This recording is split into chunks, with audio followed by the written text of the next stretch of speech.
Hello, जय हिंद दोस्तों। मैं धीरेन्द्र कुमार स्वागत करता हूँ आप सभी का। तो दोस्तों आज हम प्रश्नावली 8.2 के जो क्वेश्चन नंबर 2 है, 3 और 4 हैं, इन सभी को सॉल्व करेंगे। तो जो क्वेश्चन नंबर 2 है उसमें हमें विकल्प दिए हुए हैं।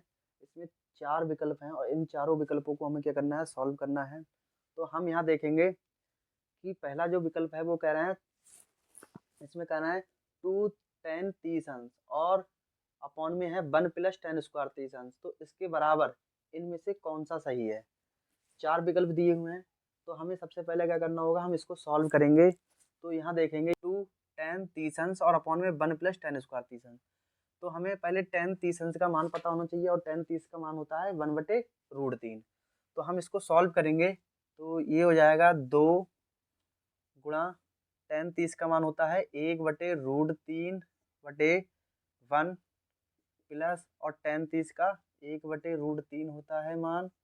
इसका वर्ग करके जब हम इसको सॉल्व करेंगे तो ये हो जाएगा 2/√3 बटे में 1 प्लस इसका वर्ग करेंगे तो 1 और √3 का स्क्वायर यानी कि 3 ही हो जाएगा। और जब हम इसके 1 लगा के सॉल्व करेंगे तो ये हो जाएगा 2/√3 बटे में इनका एलसीएम 3, तो 1 3 3 और यही 3 आ जाएगा। यहाँ पर 3 से भाग करेंगे 1 और 1 की गुणा 1। तो इस प्रकार जब दोस्तों इनकी गुणा हम इनकी गुणा इनसे करेंगे तो ये हो जाएगा 2 गुणा 3 और बटे में √3 और गुणा 3 और 1 4। और जब √3 से हम 3 को काटेंगे तो यहाँ पर ये बचेगा √3 और 2 से काटेंगे तो 2। इस प्रकार ये आ गया हमारा √3/2। अब यहाँ दोस्तों देखेंगे हम इन सभी के मान हमें पता होना चाहिए, तभी हम बता सकते हैं कि इसमें कौन सा विकल्प सही है। तो हमें पता है साइन 60 का मान क्या होता है, ये होता है √3/2। क्या होता है ये होता है √3/2।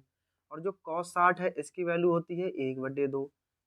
tan 60 की वैल्यू होती है √3 और sin 30 की ये होती है 1/2। तो हमने यहाँ पर देखा, जो हमने इसको सॉल्व किया है उसका भी मान √3/2 आ रहा है और साइन 60 का भी मान क्या होता है, √3/2 होता है। इस प्रकार जो दोस्तों इसका विकल्प होगा वो ए नंबर विकल्प सही होगा।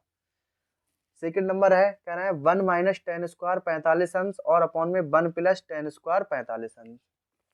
हमें पता है कि tan 45 का मान कितना होता है, 1 होता है। और यहाँ पर जब हम इसको सॉल्व करेंगे तो देखेंगे 1 माइनस tan 45 का मान हमें पता है 1 होता है, तो 1 का स्क्वायर हो जाएगा अपॉन 1 प्लस tan 45 का मान 1 होता है, तो यहाँ पर भी ये 1 का स्क्वायर हो जाएगा। और इस प्रकार ये हो जाएगा ऊपर 1 माइनस 1 का स्क्वायर 1 और अपॉन में 1 प्लस 1 का स्क्वायर 1। और एक में से जब एक को हम घटाएंगे तो 0 बचेगा और 0/2। जब हम 0 में किसी भी संख्या से भाग देते हो तो हमेशा क्या आता है, वो 0 आता है। और इस प्रकार जो सेकंड नंबर है इसका विकल्प कौन सा हो जाएगा, डी नंबर। फिर अगला हमसे कह रहा है तीसरा, sin 2a = 2 sin a है, तब हमसे कह रहा है सत्य होता है। इसमें से देखना है कि जबकि a बराबर है, इसमें देखना है कि कौन सा विकल्प जो है वो सत्य है, जब और कौन सी जो कोण है वो a के बराबर है, तब ये दोनों सत्य होंगे। तो हम यहाँ देखेंगे, हम इस ऐसी स्थिति में क्या करेंगे, हम चारों विकल्पों के मान रख के देखेंगे और जौन सा भी हमारा विकल्प जो भी कोण है इनमें से अगर हम इसमें रखने के बाद वैल्यू रखने के बाद अगर दोनों बराबर हों तो वही हमारा क्या होगा, आंसर होगा। हम यहाँ देखेंगे 30 अंश पहले 0 का मान रख के देखते हैं। तो यहाँ क्या हो जाएगा, जब एक ही जगह पे हम 0 रखेंगे तो 2 की गुणा 0 से होगी तो 0 और साइन 0 का मान क्या होता है, ये 0 होगा। फिर 2 साइन ए का मान रखेंगे यहाँ पर 0 तो ये भी हो जाएगा साइन 0 और साइन 0 का मान ये क्या होता है, ये भी 0, यानी कि 0 के ही बराबर 0 आएगा। तो हमारा विकल्प ये वाला ही सही हो जाएगा। हम इसमें ये वाला रख के देखेंगे 30 अंश, तो क्या होगा 30 दूनी 60 हो जाएंगे और 60 का मान क्या होता है, साइन 60 का मान होता है √3/2। यहाँ पर इसमें रखेंगे 30 की वैल्यू, तो साइन 30 की वैल्यू क्या होती है, ये होती है 1/2 और 2 की गुणा हम जब 1/2 से करेंगे तो 2 से 2 कट जाएंगे, क्या बचेगा, 1 बचेगा, यानी कि √3/2 के बराबर 1 आएगा। इसलिए ये वाला विकल्प क्या होगा, गलत हो जाएगा। इस प्रकार हम ये सभी विकल्प रख के देख लेंगे और ये विकल्प एक ही विकल्प, एक ही कोड रखने पर क्या होगा, एक वो सही आ जाएगा। अब हम चौथा देखेंगे, कह रहे हैं 2 tan 30 अंश और अपॉन में 1 माइनस टेन स्क्वायर 30 अंश। हम यहाँ पर इसको सॉल्व करके देखेंगे। 2 गुणा tan 30 की वैल्यू कितनी होती है, ये होती है 1/√3 अपॉन 1 माइनस, और tan 30 की 1/√3 वैल्यू होती है, इसका हम करना है वर्ग, तो ये हो जाएंगे ऊपर 2/√3 और अपॉन में ये हो जाएंगे 1 माइनस 1/3, क्योंकि रूट से स्क्वायर हट जाएगा। जब हम इसको सॉल्व करेंगे तो ये हो जाएगा 2/√3 और बटे में 3 एकम 3 माइनस 1 और बटे में 3, इनकी गुणा हम इनसे करेंगे, ये इधर आ जाएगा, तो ये हो जाएगा 2 गुणा 3 और बटे में √3 गुणा 3 में से 1 जाएंगे तो 2, 2 से 2 हम काट देंगे और √3 से जब 3 को काटेंगे तो ये बचेगा √3। इस प्रकार इसका मान आएगा हमारा √3। अब हम यहाँ देखेंगे cos 60 का मान कितना होता है, ये होता है cos 60 का मान होता है दोस्तों 1/2, sin 60 का मान होता है √3/2 और tan 60 का मान होता है √3 और sin 30 का मान होता है 1/2। तो यहाँ देखेंगे जो √3 है वो किस में आ रहा है, tan 60 का, तो ये वाला जो विकल्प है वो सही होगा। इस प्रकार हमने ये क्वेश्चन नंबर 2 के चारों विकल्प सॉल्व कर लिए। दोस्तों इसका क्वेश्चन नंबर 3 है, कह रहा है यदि tan a प्लस बी बराबर √3 और tan a माइनस बी बराबर क्या है 1/√3, और हमसे कह रहे हैं कि जो a प्लस बी है वो क्या है, 0 से तो बड़ा है और 90 के बराबर भी है और 90 से छोटा भी हो सकता है मान, और जो a है वो क्या होगा, b से बड़ा होगा। तो हमें a और b के मान ज्ञात करने हैं, यानी कि ऐसे मान ज्ञात करने हैं a और b के मान जो 0 से बड़ा हो और 90 के बराबर भी हो सकता है a प्लस बी का मान, और 90 से छोटा हो, और जो a है वो हमेशा क्या होगा, b से ही बड़ा होगा। तो हम यहाँ देखेंगे जो हमें दिया है यहाँ पर tan a प्लस बी, ये दिया है √3, तो हम यहाँ देखेंगे ये a प्लस बी, देखेंगे कि जो √3 है, यानी कि tan में √3 जो वैल्यू है वो कितने की होती है, ये होती है tan 60 की, और यहाँ लिखेंगे हम तुलना करने पर, तुलना करने पर जब दोनों की तुलना करेंगे तो a प्लस जो b है, यानी कि कोण कोण बराबर होंगे, तो इस प्रकार जो इसमें कोण a प्लस बी है ये 60 अंश के बराबर हो जाएगा। इस प्रकार ये हमने मान ली समीकरण फर्स्ट। अब यहाँ पर ये दूसरा दिया हुआ है tan a माइनस बी बराबर 1/√3। अब हम यहाँ देखेंगे जो tan में 1/√3 है वो कितने की वैल्यू होती है, ये होती है tan 30 अंश की। जब यहाँ पर भी हम तुलना करने पर लिखेंगे, देखेंगे तुलना करने पर, तो जब हम कोणों की तुलना करेंगे ये हो जाएगा a माइनस बी बराबर 30 अंश, इसको मान लेंगे समीकरण सेकंड। समीकरण फर्स्ट व सेकंड को हम क्या करेंगे, हल करेंगे, लिखेंगे हल करने पर, तो हम यहाँ पर a प्लस बी बराबर 60 अंश पहली समीकरण और दूसरी समीकरण यहाँ पर a माइनस बी बराबर 30 अंश लिख लेंगे। फिर यहाँ देखेंगे हम इनमें कि जो b और b ये प्लस का है ये माइनस का है और दोनों के जो गुणांक हैं वो भी समान है, तो जब विपरीत चिन्ह के हमें दिख रहे हैं तो हम यहाँ पर क्या करेंगे, जोड़ने पर, और जोड़ने पर जो चिन्ह है वो सेम ही रहेंगे, यानी कि ये प्लस का है तो प्लस का, माइनस का है तो माइनस का, ये प्लस का है तो प्लस का ही रहेगा। फिर हम देखेंगे यहाँ पर ये प्लस का ये माइनस का, तो ये आपस में कट जाएंगे। a में a को जोड़ेंगे तो ये हो जाएगा 2a, 60 में 30 जोड़ेंगे तो ये हो जाएगा 90, और जब हम 2 से इसको काटेंगे तो ये आ गया 45 अंश, यानी कि a का मान हमारा कितना आ गया, 45 अंश आ गया। अब हम b की वैल्यू निकालेंगे, तो यहाँ लिखेंगे हम समीकरण सेकेंड से, और समीकरण सेकेंड लेंगे तो ये हो जाएगा a माइनस बी बराबर 30 अंश, a की वैल्यू है 45 अंश माइनस b बराबर 30 अंश।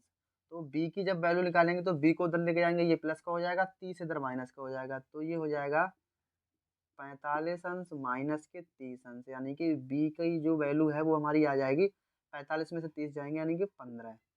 तो जो b का मान है वो हमारा कितना आ गया, 15। इस प्रकार जो इसका तीसरा क्वेश्चन है वो हमारा सॉल्व हो गया। क्वेश्चन नंबर 4 है कि कह रहा है इसमें बताइए कि निम्नलिखित में कौन कौन से सत्य हैं और असत्य हैं, यानी कि ये हमें क्या है, 5 कथन दिए हुए हैं, हमें इसमें बताना है कि कौन से सत्य हैं और कौन से असत्य हैं। तो पहला है, कह रहे हैं साइन ए प्लस बी बराबर साइन ए प्लस कोसाइन बी। तो दोस्तों हमसे कह रहे हैं कि जो साइन ए प्लस बी यानी कि जो कोणों का योग है साइन के साथ में, वो अलग अलग करके यानी कि साइन ए प्लस साइन बी के बराबर होगा। तो हम यहाँ चेक करते हैं कि ए और बी कुछ मान लेते हैं। मान लिया हमने कि जो ए है उसको मान लिया 60 अंश और जो बी है इसको हमने 30 अंश मान लिया। तो हमने यहाँ देखा जो साइन ए प्लस बी है तो ये कितना हो जाएगा 60 प्लस 30। तो इस प्रकार 60 और 30 कितना हो गया 90, यानी कि साइन 90 और साइन 90 का मान कितना होता है 1 होता है। फिर हम यहाँ पर ये चेक करेंगे कि साइन ए की वैल्यू कितनी है 60 प्लस बी की कितनी है यानी कि साइन 30। तो साइन 60 का मान होगा √3/2 प्लस साइन 30 का मान होगा 1/2। तो हम यहाँ देखेंगे इस स्थिति में कि जो इनका एलसीएम होगा वो 2 होगा, तो ये आ जाएंगे √3 + 1। यहाँ हमने देखा कि साइन ए प्लस बी की वैल्यू यानी कि ए और बी हमने कुछ कोड लिए, वहां देखा हमने साइन ए प्लस बी का मान जो है वो 1 आ रहा है और अलग अलग करके कितने आ रहा है √3 + 1/2। तो ये दोनों कैसे हैं बराबर नहीं है, इसलिए कथन कैसा होगा असत्य होगा। फिर हम अगला देखेंगे दूसरा, कह रहा है थीटा में वृद्धि होने के साथ साथ साइन थीटा के मान में भी वृद्धि होती है। तो दोस्तों हम यहाँ देखेंगे जो हमने सारणी बनाई थी, सारणी में देखा था कि जो साइन 0 होता है उसका मान क्या होता है 1। फिर हमने इससे अगले कोड पे आए थे साइन 30 का मान, साइन 0 का मान कितना होता है 0 होता है। फिर साइन 30 पे आए थे तो साइन 30 पे हमने देखा था 1/2। फिर इसके बाद हमने देखा था कि साइन 45 का मान, तो इसका मान क्या होता है ये होता है 1/√2। फिर उसके बाद हमने देखा था साइन 60 का मान, तो साइन 60 का मान होता है √3/2। इस प्रकार हमने फिर साइन 90 पे आए थे, साइन 90 का मान देखा था ये होता है 1। तो हमने देखा कि जीरो के यानी कि कोणों के साथ बढ़ने के साथ साथ क्या हो रहा है इनकी वैल्यू भी बढ़ रही है, यानी कि पहले 0 थी फिर उसके बाद 1/2 हो गई और लास्ट में 1 हो रहा है। इस प्रकार जब हम क्या करते हैं थीटा में हमारी वृद्धि होती है तो साइन थीटा के मान में भी क्या होगी वृद्धि हो जाएगी। दोस्तों विकल्प नंबर 3 है, कह रहा है थीटा में वृद्धि होने के साथ साथ कॉस थीटा के मान में भी वृद्धि होती है। तो दोस्तों सारणी जब हमने बनाई थी तो उसमें देखा था कि जब साइन 0 और 30, 45, 60 और 90 के जो साइन के मान थे और जो कॉस के मान थे, कॉस के मान में क्या हो रहा था जो उल्टे चल रहे थे हम, यानी कि जो साइन 90 का मान था वो हमारा कॉस 0 का था, जो साइन 60 का था वो हमारा क्या था साइन कॉस 30 का था। तो क्या था उस पर उल्टी बात हो रही थी। तो हमने अभी देखा कि ये थीटा में वृद्धि होने के साथ साथ साइन थीटा के मान में क्या हो रहा है वृद्धि हो रही है, तो उसमें क्या होगा मान घटेगा, इसलिए ये वाला जो कथन है वो हमारा क्या होगा असत्य होगा। फिर हम देखेंगे थीटा के सभी मानों पर साइन थीटा बराबर कॉस थीटा। तो हम कोई भी एक थीटा ले रहे हैं यानी कि थीटा की वैल्यू ले रहे हैं, तो हमने मान लिया साइन थीटा की जगह हमने क्या मान लिया एक 60 अंश ले लिया। तो साइन 60 का मान देखेंगे तो साइन 60 का मान क्या आता है यानी कि साइन 60 इसका मान आएगा √3/2 और जब हम यहाँ पर कॉस 60 लेंगे तो ये आएगा 1/2। तो हमने इस प्रकार देखा दोनों की वैल्यू अलग अलग आ रही हैं, तो ये कथन कैसे होगा ये असत्य होगा। सिर्फ एक ही वैल्यू ऐसी है जिसपे ये दोनों मान सत्य होते हैं, वो कौन सा कोड है वो है 45 अंश। अब पांचवा क्वेश्चन कह रहे हैं कि a बराबर 0 पर कॉट ए परिभाषित नहीं है। जब परिभाषित नहीं है तो हम यहाँ पर चेक करके देखेंगे कि हम ए की मान हमें ए का मान क्या दे रखा है 0 अंश, तो हम यहाँ पर कॉट ए की वैल्यू रख देंगे 0। फिर क्या होगा हम ये जो कॉट है वो हमारा क्या होता है कॉस बटे साइन होता है, तो ये हो जाएगा कॉस 0 और बटे में साइन 0। अब यहाँ देखेंगे कॉस 0 की जो वैल्यू होती है वो 1 और साइन 0 की 0 होती है। जब हम किसी संख्या में 0 से भाग देते हैं तो वो हमारा क्या आता है इनफाइनाइट, और इस इनफाइनाइट को हम क्या बोलते हैं अपरिभाषित, और अपरिभाषित का मतलब है कि परिभाषित नहीं है, इसलिए ये जो इसका पांचवा विकल्प है वो क्या होगा सत्य होगा। इस प्रकार दोस्तों हमने प्रश्नावली 8.2 के सभी सवाल कर लिए हैं। दोस्तों अगर वीडियो अच्छी लगी हो तो अपने दोस्तों को ज़्यादा से ज़्यादा शेयर करें और दोस्तों चैनल को सब्सक्राइब कर लें। मिलते हैं हम अगली वीडियो में, तब तक के लिए जय हिंद दोस्तों।